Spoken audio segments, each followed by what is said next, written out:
Welcome to Pod Save America. I'm Jon Favreau. I'm Dan Pfeiffer. On today's show, with Kamala Harris's VP announcement imminent, we'll read the tea leaves and talk through the shortlist. We'll also talk about how, as we suspected, Trump already seems to be regretting his VP pick, and reports of Project 2025's demise may be greatly exaggerated. But first, the fallout continues from one of the worst, most deranged interviews Donald Trump has ever given, which is saying a lot. His live appearance on Wednesday at the National Association of Black Journalists Convention. So Lovett and Stacey Abrams reacted in real time on the Wednesday pod, but there have been some developments since then that have kept this story going, namely the fact that Trump and his campaign have decided to double down on his accusation that Kamala Harris isn't really black, and the vice president's response at an event that evening in Houston. Let's listen first as a refresher to Trump's comments, and then you'll hear what the VP said in response. Some of your own supporters, including Republicans on Capitol Hill, have labeled Vice President Kamala Harris, who is the first Black and Asian American woman to serve as vice president and be on a major party ticket, as a DEI hire. Is that acceptable language to you? How do you define DEI? Go ahead. How do you define diversity, equity, inclusion? Okay, yeah, go ahead. Is that what your definition? That is give me a literally definition the words then. Would you give me a definition DEI. of that? Give me a definition. Sir, of I'm that. asking you a question, No, a you very have to direct define question. it. Define it for me, if you would. I just defined it, sir. She was always of Indian heritage, and she was only promoting Indian heritage. I didn't know she was black until a number of years ago when she happened to turn black, and now she wants to be known as black. So I don't know, is she Indian or is she black? Donald Trump spoke at the annual meeting of the National Association of Black Journalists. And it was the same old show. The divisiveness and the disrespect. And let me just say, the American people deserve better. The American people deserve better. All right, let's start with the man who's had a spiritual awakening since his assassination attempt. What the hell do you think Donald Trump was up to with that response and that whole interview? Like the entire interview, he was just unhinged. I think I've now listened to this interview several times. I've listened Me too. To It's funny. Like last night, I had watched it. Tommy had it on his computer when it was happening, and so I tuned in because I was so busy. I didn't even know it was happening. And then I went home last night just because I was so stunned. Not like surprising, because nothing about Donald Trump is surprising, but just shocking. And watched the whole thing again. And it was even worse the second time. Yeah, I was traveling back home from a family trip, and I was in the airport, and I was like following the Slacks coming in and the texts, and I was like, this seems bad. And with my family, my parents are like, how bad is it? I was like, I don't know what's happening, but it seems very bad. And let me just say that in listening to it, the part that's not getting enough attention, because it might be the funniest part in what is largely an unfunny and highly offensive interview, is when he keeps asking her to define DEI. I was just going to say that exact words. She's like, that is the literal definition. But it's obviously he doesn't really get. He knows that there's a DEI attack that the right wing has been using, and that it's racist, and he can or it's a wedge issue that they can use. He like gets the politics around it, but he has no fucking idea what DEI is. I think he thinks it's a word, not an acronym. Which is why he was so confused by her saying it. Like he thinks it's like I would love to see him have to spell it. I mean, let's start with why he was at the National Association of Black Journalists to begin with. I can sort of see the meeting weeks ago, maybe months ago, in the Trump campaign headquarters where they decided to do this, right? At the time they're running against Joe Biden, we know from all the interviews that Chris Lasavita and Susie Wiles have done to tell us how smart they think they are, that black men are a huge target for the Trump campaign. They go out, so in their minds, like, we can go to the National Association of Black Journalists, talk to all of the black media in one fell swoop, and a Republican president who's been repeatedly called a racist by Democrats showing up at NABJ would be a grand gesture to show that he was that he's courting their vote, that he is actually, unlike most Republican presidents in the past, he's actively seeking the votes of the black community. And they knew too that Joe Biden, at least in polling, was having trouble with younger black voters. Yep, and was highly unlikely to go do an interview at NABJ. So he would have the stage to himself. Yep. Now, that is one of the things that makes, like, that's an idea in theory. But if Chris Lasavine and Susie Wallace were as smart as they want us to think they are, they would have remembered their candidate is a racist asshole who also cannot and will not. He doesn't like tough questions, and he really doesn't like them from black women. And so this, even if we end up in this place where he was clearly reeling from how the race has shifted and all the momentum that Kamala Harris has, and seeing her fill arenas and the polls tightening and all of that, in any scenario, even if he was, still in his like coronation phase against Joe Biden, he still was going to have to answer these questions with very good journalists asking him tough questions, and he was going to melt down there. Maybe not to this degree, but he was definitely going to melt out on that stage. It was one of those things that's a good idea in theory, but theory fails to account for the fact that Donald Trump is the candidate. Yeah, and I also think right before he did the interview, he had some crazy post about like, I thought we tried to do this on Zoom, and now Kamala Harris gets to do it on Zoom, and now I have to be there in person. I would not be surprised if when the race changed and he knew it was just him and Kamala, and then he was like, oh, now I have to go to the National Association of Black Journalists. Yeah, he was already probably, he probably wanted to do it over Zoom and not actually go there. Then he goes there, and then I'm sure because he's Donald Trump and he thinks he's fucking great, he thought that the first question was going to be like, hey, Mr. President, thank you for being here. And what's your plan on, and the fact that the first question was so pointed about all of the, you had a dinner with a white supremacist. You have, said all these racist things. I think that when you challenge Trump like that, and we've seen this with other interviewers too, the few that actually really push and challenge him, that's when he loses his shit. That's when he loses. It was similar to that Brett Baer interview when he went through all the people in Trump's cabinet and team who had turned against him, right? And Trump melted down about that too. So some people are like, was it a strategy to say that? It's possible. Anything is possible with Donald Trump and his campaign. But having watched him for the last 8 years, it just seems like when you challenge Donald Trump, when you corner Donald Trump, when he's already upset, he's going to say crazy shit, racist shit, sexist shit. It just comes out. And like, now what happened next, I think, is clearly strategic. But in quotes. Right. We can debate that. I don't want to ruin your day, but I want you to know it's just been 9 years. Oof. We've been podcasting with Donald Trump for 9 years. Yeah, we did something wrong in another life. I guess we've been podcasting about for 8 years, but we've been watching Donald Trump for 9 years, just to be factually accurate. So after it happens, he doubles down, and the campaign doubles down. At his rally in that night in Harrisburg, the campaign projected an image of a Business Insider headline that noted how Harris became California's first Indian American senator, which is true. Trump also posted a video clip of Kamala cooking Indian food with Mindy Kaling and said, quote, crazy Kamala is saying she's Indian, not black. Stone cold phony. She uses everybody, including her racial identity. Why does he and the campaign think that this is like a winner for them? Why are they, what do you think is it? The only thing I can think of on the doubling down is like one of the first principles for Donald Trump and all the people around him is never apologize, never back down, just like lean into any kind of gaffe or controversial statement you make. I think there is some of that for sure. It's like, what did Lovett used to call them? Intellectual Zambonis who would go around behind Trump and like clean up the mess. I think these are like strategic Zambonis here. I think that there is a strategy that is a very tried and true, very misogynistic strategy often used against female candidates and female candidates of color, which is to paint them as overly ambitious, do anything for power. And so when I think, take away the way Donald Trump did this, like his execution of their plan was horrendous and offensive and counterproductive and hurt him in ways that we can talk about. I think the campaign's message is they're racing to define Kamala Harris, and they want to do this argument where she said she was black when it helped her in this way. She said she was Indian when it helped her in this way, as a way to make her seem unprincipled, phony. This is, we've seen this strategy run against candidates, especially women candidates, all the time from Republicans. Trump just did it.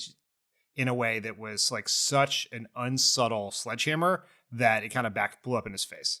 Can I just point out why it's so fucking stupid and like where it's coming from? That's not only in Donald Trump's mind, but like a broader feeling on the right with some of this DEI bullshit. It's like first of all, Kamala Harris, her mother came here from India. Her father came here from Jamaica. She has talked about that for her entire career.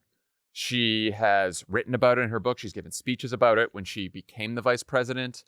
All of the stories everywhere said that she was the first Black and South Asian woman to be vice president. A lot of firsts. There was a whole millions of headlines about that. So the idea that it was hidden or she turned Black is just nonsense, right? It's complete nonsense. She went to historically Black college. She went to yes, right, and joined a historically Black sorority. So yes. But they are trying to argue that somehow being Black or presenting as Black is an advantage, as a political advantage in some places, because everyone knows that Black Americans, you know, they have all this privilege and advantage, right? Like historically, right? And that sometimes saying that you have Indian heritage gives you some advantage politically, which is just, it's so fucking preposterous, but it's exactly how the right thinks now, which is like, oh, well, if you're white, you know, you have to work hard and get ahead. But if you're Black or if you're some other minority, then the way that society is now and where's DEI and everything else, then you get an advantage that other people don't get. That's the real racist part of it. And that's what he was really getting at. It is without using the acronym / word, it's a way of arguing she's a DEI candidate. She could never have succeeded in this way on her own, because it is impossible for these Republicans to fathom the idea that a woman or a Black woman or Indian woman could best them in all these ways to achieve what she has achieved, to win the election she's won, to advance in the career they can't comprehend that. And they get to this also because they live, like, Kamala Harris's story, the fact that she's Black and Indian is also an anathema to their view of America, right? Like, what Trump is really arguing is that he is a bulwark against changes in this country that mean that white men are going to have less power. So we become a more diverse country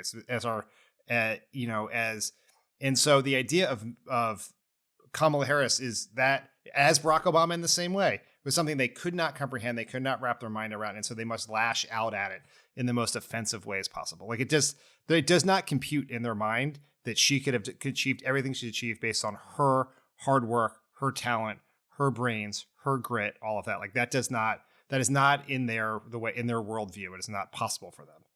Kamala Harris, who has won more elections than Donald Trump and J.D. Vance combined, who has more political experience in years than Donald Trump and J.D. Vance combined, who won the race for Attorney General, a close race for Attorney General, particularly the primary in the largest state in the country, who won a race for U.S. Senate in the largest state in the country, the 5th largest economy in the world, and then who went on to run for president and got selected as vice president, and then just spent 4 years working with Joe Biden in the White House. That is the DEI candidate that they are denigrating there. Just the other thing, I was on the Bulwark podcast today with Tim Miller, and something he pointed out that had not occurred to me. J.D. Vance's kids. I know. Which I didn't even want to mention because it's like they're his kids, but like, oh my God. I wouldn't even want to bring him up either, but he got asked about it and just basically stuck with Trump instead of pushing back any way, shape, or form, or even separating himself in the most mild way to acknowledge the complexity of American life. Also, Donald Trump's daddy gave him a bunch of money, and then he swindled his way to his fortune. That's how Donald Trump got where he is. That's Donald Trump's advantage. Yeah. I mean, his DEI is just being a rich Phil son. Yeah, that's it. It's just like his kids. All right. So, what did you make of Kamala Harris's response?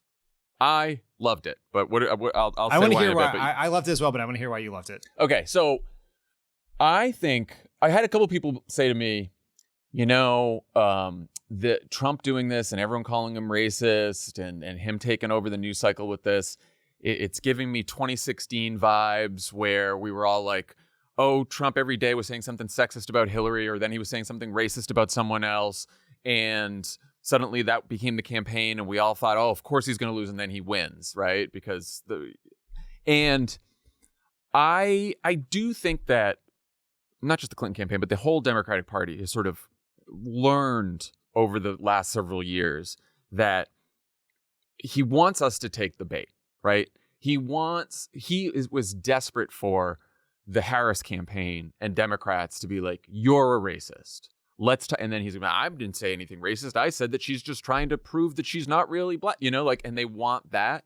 And the fact that Kamala Harris stood up there and said it was disrespectful, like he always is, and it's divisive, which he always is, but same old story, which is my favorite. Like, calling Trump, he's same old story, same old act. We're all tired of it. We've been hearing it for 9 years. There's nothing new. It's complete bullshit.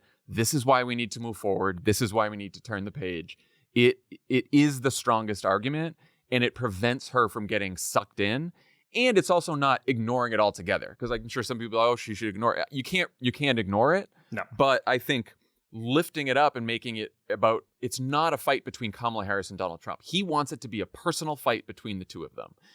What she needs to do is every time he does this, talk about like, this is a race about the people of this country and living in an inclusive, diverse country where every single person has the chance to get ahead. That's what this race is about. He doesn't want it to be about that. He wants to be about like lobbing insults at me and everyone else because that's who he is. We're so tired of that. Let's move on. No, I thought what I loved about it was she seemed overjoyed to take it on. Like she almost laughed in that clip right before she started because she was ready for it. You're right. It wasn't in anger. It wasn't about her. It was about taking it back on Donald Trump and then fitting it back in her frame. And I love when she said same old stuff, right? Yeah. We've seen it. It's the past. We're focused on the future. We don't need, and there is something and this is what I have loved about their campaign to date is they take everything as an opportunity to push their frame, right? They're not like they're fighting the war, not the individual battles. And because there's just something inherently old and past about not understanding people's complex identities in 2024. Right. It is an old man thing, right? It is an old, out of touch, 78-year-old rich guy who lives in Palm Beach who doesn't get it.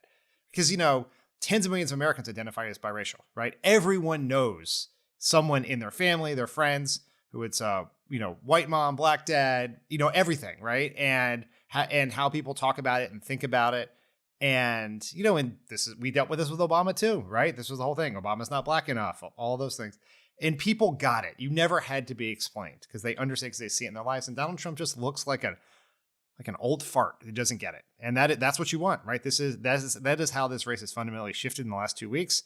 We have gone from present versus near past to future versus past. Trump is the past. An old fart, and an old fart who's fucking scared. Like he looked and sounded weak doing that. Like, I know his whole thing and the whole race against Joe Biden was strength and Joe Biden's weak, but Donald Trump lashing out like that makes him seem small and weak. It did not come from a position of strength. No. So, of course, J.D. Vance joined in the stupidity in Arizona on Wednesday night. He called Harris a, quote, phony in his remarks, and later added that she has a, quote, fundamental chameleon-like nature, that she is, quote, not who she pretends to be. And he also accused her of faking a Southern accent in her Atlanta rally after his event. Then he went back to defending his comments that not having children makes you, quote, sociopathic. When reporters asked him, Vance said, quote, I'm happy to defend what I said because what I said is true, in a clip that the Harris campaign immediately circulated. Good for them. So we've been wondering when Trump is going to get tired of the J.D. Vance routine. It seems like the time might be now. He was asked about Vance at the NABJ event. This didn't get obviously as much attention for good reason, but here's what he said when he was asked about J.D. Vance. When you look at J.D. Vance, is he ready on day one? Does he what? Ready on day one, if he has to be. I've always had great respect for him, and for the other candidates too. But I will say this, and I think this is well documented. Historically, the vice president, in terms of the election, does not have any impact. I mean, virtually no impact. We knew it. Honestly, I thought it would come as a leak first, or I thought that maybe Trump would try to dress it up a little more, but he basically stuck 2 daggers in. He was asked, is he ready on day one? And his response is he ready to be president on day one? And his response is, the VP doesn't matter. Yeah. Because you can always, we've now been watching this sad man in the public sphere for so long. You also know this is the conversation he's been having with a bunch of rich Palm Beach donor types who are asking him whether he fucked up the JD Vance pick. And his answer is, he can't defend it because there's no upside there at all. But he would just say, it doesn't matter. And he's like, historically, it doesn't matter. It's not exactly true, but it's kind of true. Also, just the way he mentioned that he liked the other people too. And he did say another that got me nervous that I'm like, oh no, he's going to drop him. I think there's a chance he could, but I also love that he said he always had great respect for him. Yeah. And also, meaning like Trump, until I didn't know any of this shit was going to happen. That's basically what he was trying to say there. I mean, Don Jr. had his one moment in the sun where his dad pretended like he loved him on stage at the convention, and now he is fucked. He has fallen so far below Eric. He might be below Tiffany now in the family inheritance. How long does Donald Trump have to do something about JD Vance if he wanted to drop him from the ticket? Don't they have to print ballots somewhat soon in some states? Soon-ish. I don't think we're at ballot printing yet, but we're getting pretty close because we're not that far away from early votes starting in a handful of states. So you can still do the switch after the ballot printing, but you'd much prefer not to. I mean, that's actually a really good question for an attorney, of which we know some we could ask. Because I know what happened, how tricky it is if the top of the ticket person is, but I don't know what would happen if it's the wrong person on the ballot. Yeah. Right on the bottom. Like if it is all of a sudden it was Trump Burgum, what that would do. But basically I think he would have like maybe a week at most to probably do this. I also can't imagine it being Burgum as a replacement because it's like, we're going to drop JD Vance, but don't you worry, everyone. We got Doug Burgum. Yeah. I mean, I don't know anyone who would be exciting for people, but like even Rubio, I guess, would be better at that point. I don't know. There's a conversation happening somewhere in Mar-a-Lago or in the Trump campaign somewhere where they're whispering about like, well, he could ditch JD Vance maybe during the Democratic convention, step on her speech, do something like that, get a press hit, or maybe do it the day after. Like they're thinking about it. I guess August 7th would be the probably the deadline, right? Because that was the Ohio ballot. And Trump, Kamala Harris could become president without Ohio. Donald Trump cannot. So so he August 7th, you'd have to do the switch, and then the RNC would have some process by which they just rubber stamped whoever the new. There was also reporting in the Bulwark that everyone on the Trump team thinks that Kellyanne Conway, who is in favor of Rubio for the VP pick, is leaking internal doubts about Vance. She didn't exactly deny it to Mark Caputo at the Bulwark. What do you think is going on there? Is that just internal sniping where the campaign's pissed at Kellyanne and Kellyanne is sniping back, or what's going on there? I mean, who knows with these people? I think one thing that's pretty clear from seeing Kellyanne over all these years is she really wants people to think she's right, and so I'm sure if she right and in the know, the piece said that she bristled at the suggestion that she's not still advising Donald Trump, and she's like, I advise him all the time. I mean, yes, that is very clear that in any conversation she has, she must put herself in the center of all big decisions in Trump land. And so you can just see a world where she's telling people that she was in the room pushing for Rubio or whoever else. And so she's not responsible for this numbskull who keeps saying crazy shit. So yeah, it is, this is also, it's another sign that wheels are coming off, because this was like a flashback to 2017 and 2021 Axios stories about various people knifing each other in Trump world. Like there's been none of that throughout this campaign. We've joked about the famously disciplined Trump campaign. But one way where they have been more coherent is that there's less of that internal drama spilling out into the pages of Politico and Axios. And this is kind of the Bulwark in this case. And this is the first time that's happening. So that's also a sign that they are on their heels since Kamala Harris became the presumptive Democratic nominee. Of course, time is a flat circle. So all of the Trump campaign internal sniping stories are coming back one more time. Yeah. Because those stories always come, if history says anything, 14 to 21 days after the Trump is a changed man stories. So we're right on schedule here. Yeah, we are. All right. Lastly, before we move off of this horror show of an interview forever, Rachel Scott also asked Trump whether he can legitimately claim to be the candidate of law and order when he wants to pardon the January 6th rioters. Here's what he said. Sir, my question is on those. What's going to happen to my the people question is that on tried those to rioters who assaulted officers. You have to would you pardon what's those going to people? happen? Oh, absolutely, I would. You If would they're pardon innocent, those? If they're innocent, I would pardon them. They've been convicted. And by the way, the Supreme Court just He would pardon people who have been convicted of physically assaulting police officers, in some cases giving them injuries that they are still recovering from right now. And we didn't play it in the clip, but afterwards, when she says, well, they've been convicted, he's like, yeah, but this system, this unfair system.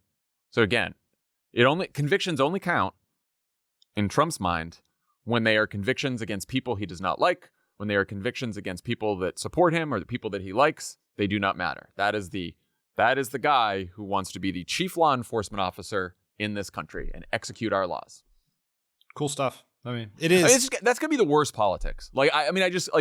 I know I could see in the last couple months, there were a few quotes here and there from people in the Trump orbit that they were like maybe trying to walk back the pardon thing by saying, well, he wouldn't pardon the rioters who've been convicted of physical assault. It's the ones who've been convicted of like trespassing or just been sitting in jail and all they did was just walk into the Capitol, right? Like just physically assaulting police officers, sure, pardoned. I mean, that to me is an ad. That's an ad right there. Yeah, 100%. It is. And even you're really dancing on the head of a pin if you're trying to separate the people who I know who were the actual violence on people who went into the Capitol. Because we've seen in polling, look, there are majorities of Republicans believe that the election was stolen. Many of them believe that Trump did nothing wrong on January 6th.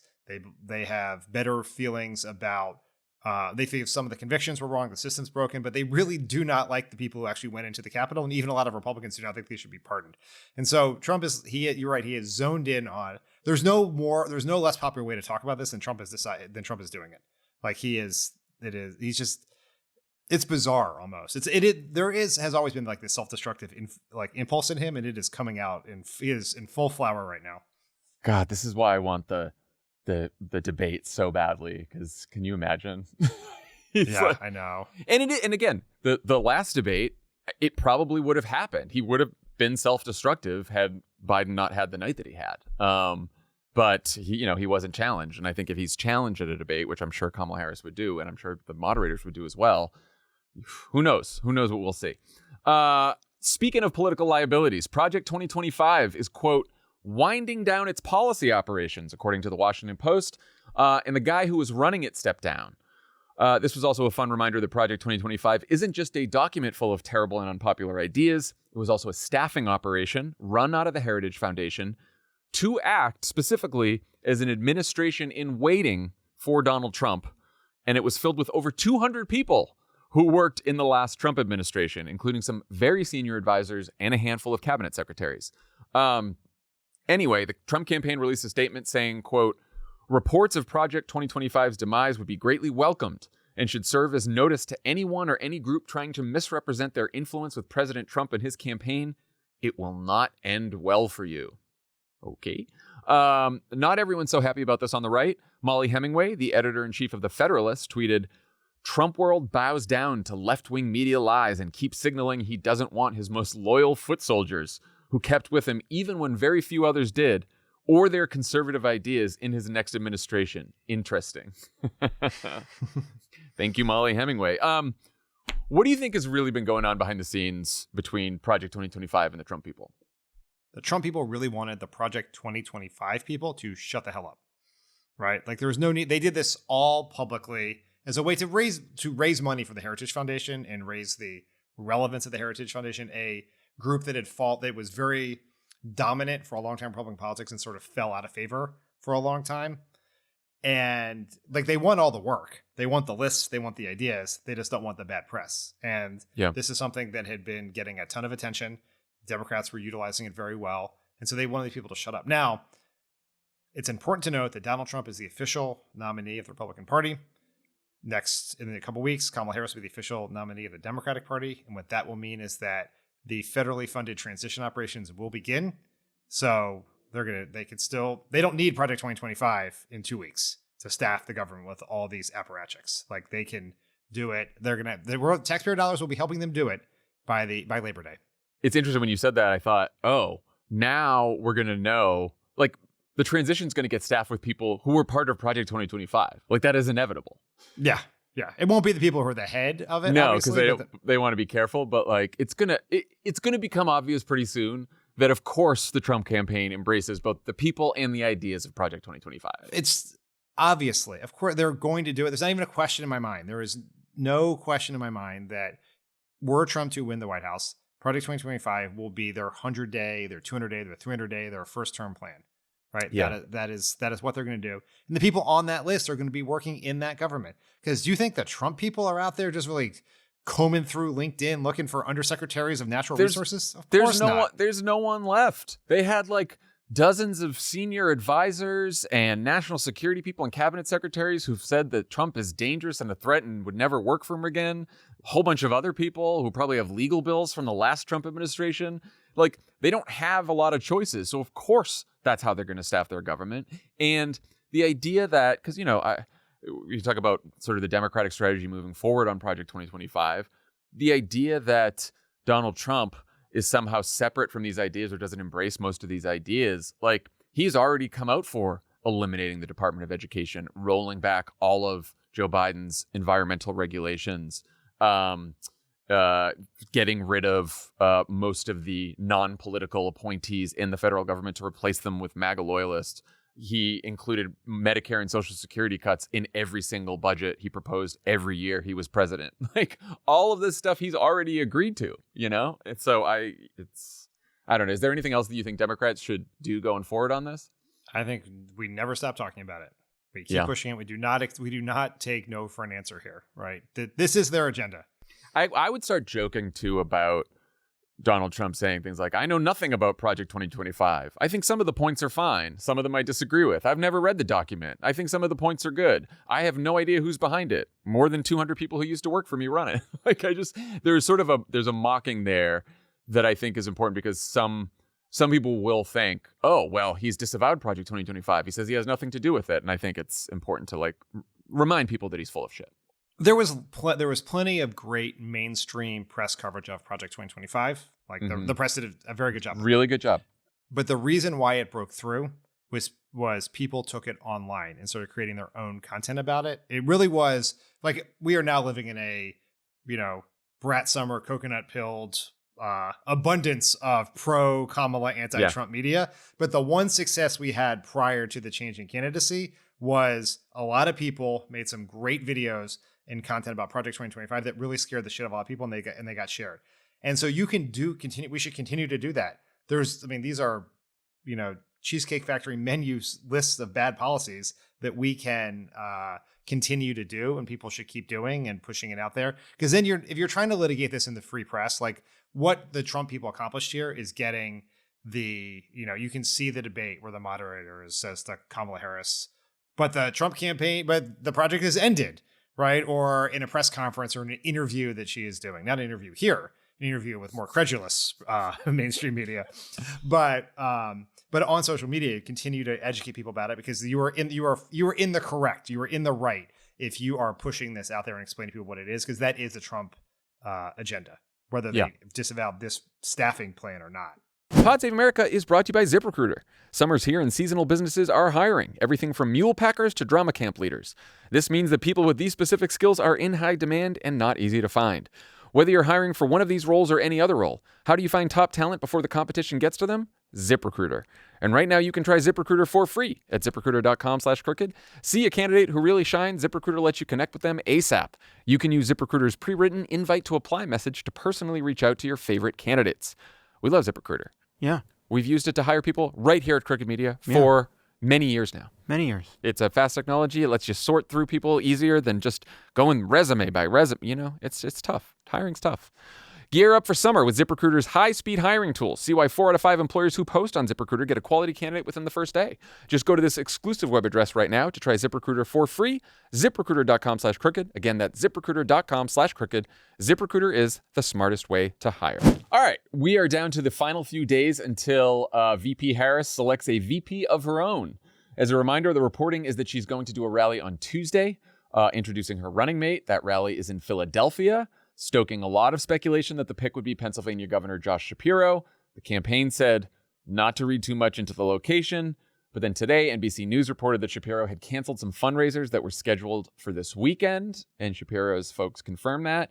They also reported that Shapiro met with Harris's vetting team on Wednesday. Harris wasn't there, apparently. But reportedly, the vetting team had very similar meetings with Arizona Senator Mark Kelly, Minnesota Governor Tim Walz, Illinois Governor J.B. Pritzker, Kentucky Governor Andy Beshear, and Transportation Secretary Pete Buttigieg. How much do you read into all the signs that are pointing towards Shapiro? Do not read anything into the signs. There are no clues. I think it's helpful for you and I to explain how this worked when Barack Obama picked Joe Biden. Yeah. We were in the know. We were seniorish staffers on that campaign. And we, up until hours before the announcement, your team was writing 3 different speeches. Right? You wrote a speech for Joe Biden? I'll tell you what happened. Yes, we were supposed to write all 3 speeches. I wrote the Joe Biden speech because I was getting vibes that it might be Joe Biden. Yeah. And then someone else wrote the Evan Bayh speech, and someone else wrote the Tim Kaine speech. And I think that I edited the Tim Kaine speech. I don't even think I looked at the Evan Bayh speech. I was like, he's not picking Evan Bayh. But so I had a sense that it was Joe Biden, but you're right. That was all I knew. And we had to do 3 speeches, which was a lot. We had 3 communications plans. There were 3 sets of signs that were made. Oh, yeah. And so this idea that, because it's the most closely held secret in the entire campaign, I'm sure the campaign wants to tell their supporters before anyone else knows. So the idea that the advance team knows it's Josh Shapiro, so they booked a rally in Pennsylvania that would not. The reason the rally's in Pennsylvania is because Pennsylvania is the most important state for Kamala Harris and Donald Trump to get to 270. That's why and it's the closest to Washington D.C. and Wilmington where the campaign is, and so if you're doing a battleground state tour, it makes sense just logistically to start in Philly. That's so funny you say that. It had not occurred to me until now that the campaign is still in Wilmington, Delaware, even though Kamala Harris is from Oakland. Which I is know. Well, I mean, look, I love my home city, but I think I've heard that it's split. Like there's some people who are working out of DC, and there's some people who are still working out of Wilmington. So yeah. And this idea, Josh Shapiro may be canceling his fundraisers because he's probably been told, as have the other finalists, to keep their weekends open for some sort of secret meeting with Kamala Harris. They're not going to. She's not going to pick someone she has not sat down with. And the other thing you mentioned about the fundraiser, about donors or campaign fundraisers telling people that they should give now because there are certain laws about people who do business with the state giving for governors. The fundraisers also don't know. Right. Yeah. No one knows. No one would tell a fucking fundraiser. Yeah. If the look, here's the thing. If the fundraiser knows, you know. Right? Yeah, I was going to say, the fundraiser knows, failure. You have failed. Yes. And so I don't know that she probably has not made her decision yet. She apparently hasn't met with the finalists yet. She probably has an idea of who she was thinking. Obama clearly was very much leaning towards Joe Biden when he did those final meetings with the folks. But it's probably Kamala Harris, Jed O'Malley Dillon, 1 or 2 other people on her closest team who have any sense of where her head is on this. And so all the clues are fake. It's all just noise. So some lefty groups like the Democratic Socialists of America and the Uncommitted Movement are making it known that they would not be happy with Shapiro on the ticket, mainly because they think the Jewish governor is too pro-Israel, even though he's called Netanyahu one of the worst leaders of all time. And notably has taken positions on Gaza that are no different than any of the other VP contenders. What do you think about that? I think it makes me deeply uncomfortable that you would have that position specifically for Governor Shapiro. Yeah, who's the only one who's Jewish. Yeah, and what even beyond that, just for people's understanding, what matters here is Kamala Harris's position, right? And just to give you an example from our life. Barack Obama's signature issue was his opposition to the Iraq War. Joe Biden voted for the Iraq War and was a longtime defender of the Iraq War and became Barack Obama's running mate and became then an advocate for Barack Obama's position for ending the Iraq War. Right? That his position were he to be the VP nominee, will be what her position is. And so if you're comfortable with her position, and you may not be, right? And you may want to push her to change it or whatever else, but her position is the dominant position here on this issue and every other issue. And guess what?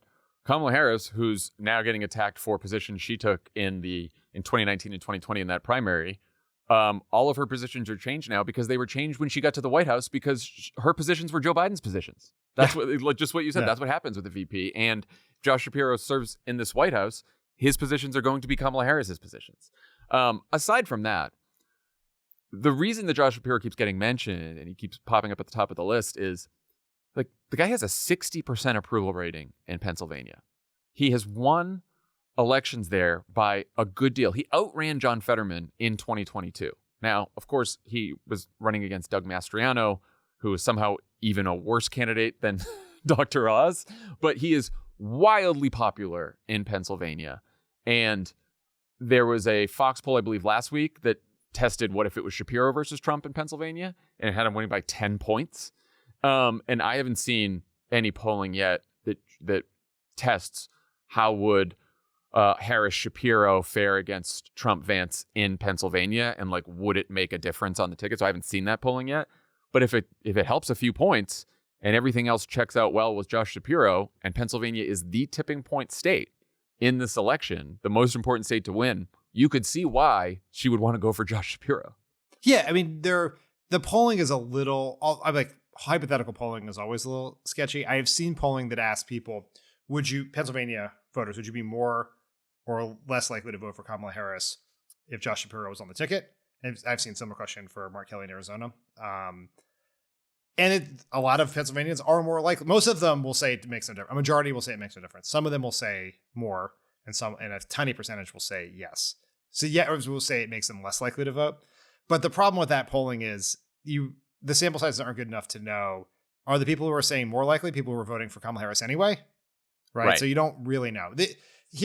Whether it's Josh Shapiro or Mark Kelly in Arizona, history shows, and with all of these things, there's a very small sample size issue, but generally in the past, 1 to 2 points is what you can expect it's the home state. It's considered the home state advantage. That has gone down in recent years as American politics have gotten more polarized and more nationalized. But over the past, the home state advantage is greatly overstated, but Pennsylvania is probably going to be decided by 2 points. So when was the last time there was a VP on the ticket who was from a very competitive state that could Paul Ryan in Wisconsin? I was going to say who was a statewide official, right? Because Paul Ryan in Wisconsin, it's like he had a district there, and I'm sure people in Wisconsin know him, but he wasn't a statewide official in Wisconsin. Was it Gore in Tennessee? Yeah, although Tennessee wasn't like Tennessee back in 1992, that wasn't like a make or break state, was it? Clinton won it easily in 92 and 96. That's what I thought. But Gore obviously famously lost it in 2000. So in some cases, the home state advantage doesn't work. Ryan, I think Paul Ryan is the closest. It's the closest approximation because he's not a random congressman. He was a national figure with name ID, sort of akin to a statewide elected official. But it's been a long time.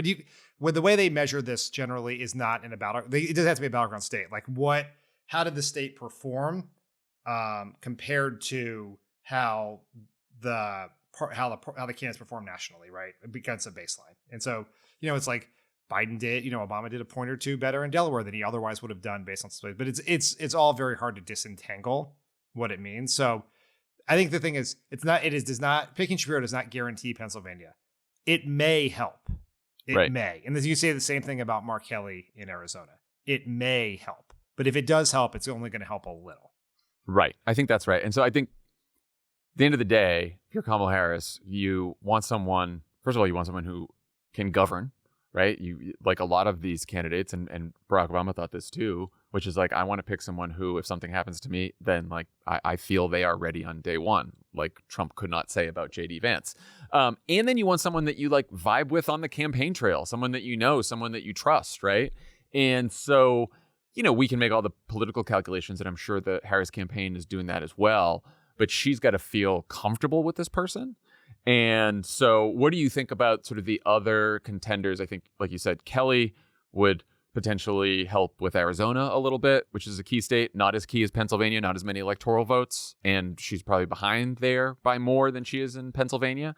So that's something to consider. And then you've got Tim Walz, who it would be someone that you'd pick because makes a great argument. He's great on TV and, could go to some of those Midwestern states and probably do well campaigning. I think Pete Buttigieg, excellent communicator, one of the best messengers in the party, also says nothing says future than Harris and Pete on the ticket together. So what do you think about some of the other possibilities? I actually think they're all great. Yeah, I do. They really are. I actually would not be disappointed with. There's not a bad choice in the group. Not a single one. And I was a little, I didn't have strong feelings about Tim Walz, but then I listened to the interview with Lovett and he was awesome. Yeah. And it did remind me that this will also date myself. Back in 2006, campaign ads didn't go viral back then because no way for them to go viral. But Tim Walz had an introductory ad that was based on his time as a football coach for his congressional run 2006. It was one that everyone in town talked about and thought was like the best ad of the cycle, which I looked for at least 7 minutes on YouTube and I could not find. But Tim Walz has got a great story. He's a great candidate. The internet has fallen in love with Tim Walz. Like he is, there's a lot of Tim Walz on TikTok these days. Kelly has gravitas, military experience, astronaut, Gabby Giffords, I think provides some ideological moderation in how he's sort of seen as a moderate, particularly on border stuff, border issues. He's definitely like on paper, like the most impressive resume, right? But then the question is, we've seen a bunch of people who are on paper really good. It doesn't pan out, but on paper, I think you're right. Like an astronaut who was in the military, and border and state. He's had two really tough races, really two tough high-profile tough races. Shapiro has not had a tough race. Right. That's because Doug Mastriano, kook, and then attorney general races. His attorney general races, which was statewide, but he hasn't had a lot of money spent against him, so we don't. Like Kelly's been in the crucible, and so you can have some that gives you it's hard to compare a Senate race to a presidential race, but at least you've seen he's had something. The other thing is Susan. I talked about Susan Rice when I talked to her for last week's pod. Is all that stuff is interesting, but the president and the vice president have lunch together once a week. And so you really do have to think about this. If you have to pick someone, imagine you're hiring someone for your company and you're like, I'm going to have lunch with this person every day for the next once a week for the next 4 to 8 years. Like you really got to like the person for that. You really got to think it's going to be an interesting, useful conversation. Honestly, that's why I hired Lovett to be the speechwriter in the White House. Because I was like, did the interviews, there's a lot of good candidates, a lot of good speeches. But at the end of the day, I was sitting there at Starbucks and he's making me laugh. And I'm like, I think I could hang out with this guy. 15 years later? Yeah, boy. You're still eating lunch together. If only I could go back. Just kidding. Love it. I agree. And also she knows Josh Shapiro because they were AGs together, the same class of AGs. Same thing with Bashir. We haven't talked about Bashir, but Andy Bashir is also that class of attorneys general. So some of these personal relationships probably matter as well. Well, we'll see. We'll see if it leaks. So the event's gonna be Tuesday, so it might. Really hoping it leaks before we record on Monday, but who knows? We have really gotten lucky with some. I know news recently. So I think that this one is definitely you're gonna put that pod in the can, and then it's gonna pop right out. Yeah, probably. All right. Before we go, the election cycle is ramping up, and if that feels like being trapped in a Boeing that's already lost a wheel but still speeding down the runway, we're here to help. Every week, we're cutting through the noise with honest, open, sanity-preserving conversations about what's at stake. We're talking abortion, healthcare, immigration, taxes, Supreme Court positions, and so much more. Want to be proactive but don't know where to start? Consider subscribing to Pod Save America. And if you're already subscribed, let's take it a step further. Share an episode with 5 of your friends so they can share it with 5 of their friends. This line says, that's right, we're bringing back Y2K chain letters, or a reference that I don't know who will understand. I mean, we're of the demographic who should understand it, and I don't understand barely, yeah. And if you're too young to know what that means, oh, look, I should have read the next sentence. We need you out there more than anyone. I love when the housekeeping surprises me. Head to Apple or your preferred podcast platform now to make sure you're subscribed, then share your favorite episode with someone in your life who could be more engaged, active, and hopeful for our democracy. There's no time to waste.